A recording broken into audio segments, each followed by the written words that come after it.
have you learned naman? The Bible is always true. John 17:17 says, thy word is true. Very good. Tingnan natin ang nasa John 17:17.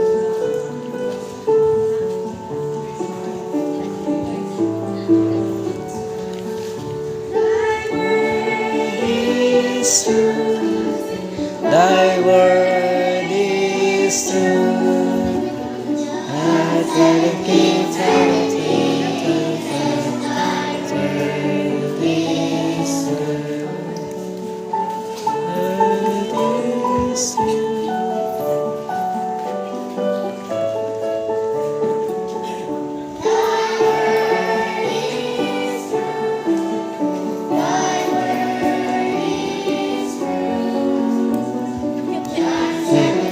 Oh, yan nga lang palagi pinakarga namin na rin.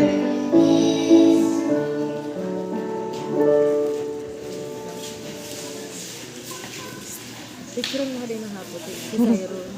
Yan. Tatawagin ko naman po si Ate George. Ate George, what did you learn about Jesus? Jesus is the God for I made the whole world and everything to be.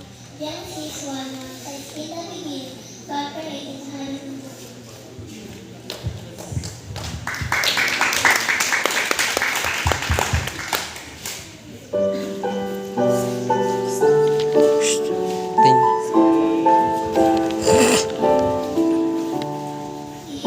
In the beginning, in the beginning. Ito mo yung mga mukha nga nila. Genesis 1:1. Nantok na. Beginning, in the beginning, God created the heaven and the earth. Genesis 1:1. Hindi ka kasi paano ito eh. Participate. Yan. Sino po ang gumawa ng langit at ng lupa? Si God. Ngayon nagtatanong dito naman si Kuya Lance. Kuya Lance, how will Jesus come back? Paano po babalik si Jesus?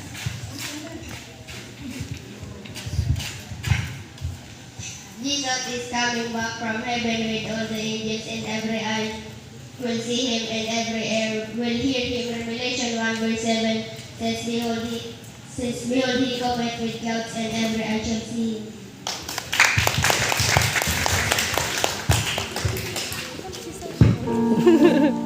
Nakapamulsa lang.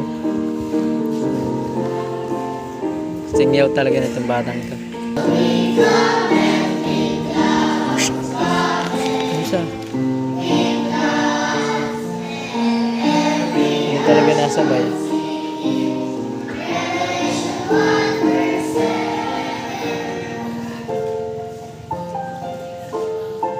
Likod talaga.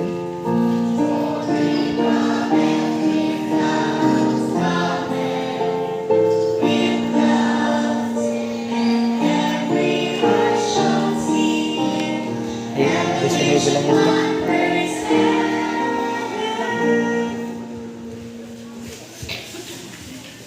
Ang sunod kong tatanungin ko ay si Iza. Iza, paano ba natin masusunod ang mga utos ng Diyos? Jesus help us obey when we ask him. Jesus has power. John 14:15 says, if you love me, keep my commandments. Very good. If you love me, keep my commandments. Jesus will help us obey Him. Keep my commands. You love me. Ano dinudukot nito sa hero na to? You love me. Keep my commands. Keep my love me. Cute talaga niya. Eh.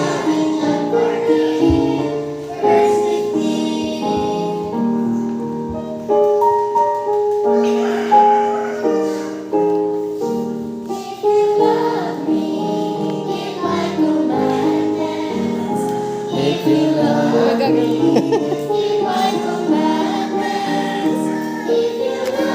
me, keep my commandments. Love and company. My next question would be for Kuya Ares. Kuya Ares, what happens to a person when he dies? Si Aling rin. The Bible shows us that when a person dies, they do not go to heaven or to hell. They sleep in a grave until Jesus awakens them, either to receive forever life with him or forever. In Ecclesiastes 9 verse 5 says that there is no life behind. How much with the dead?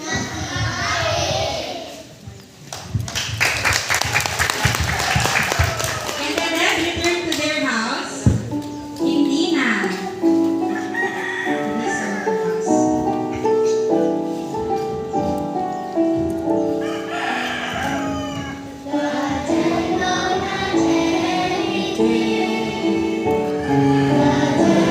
Ito zero.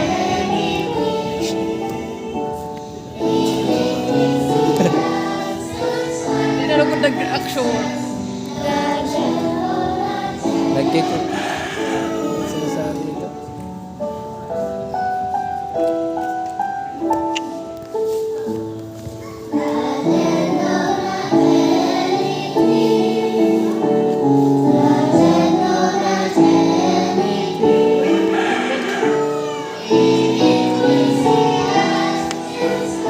Sinyaw talaga ng batang ito.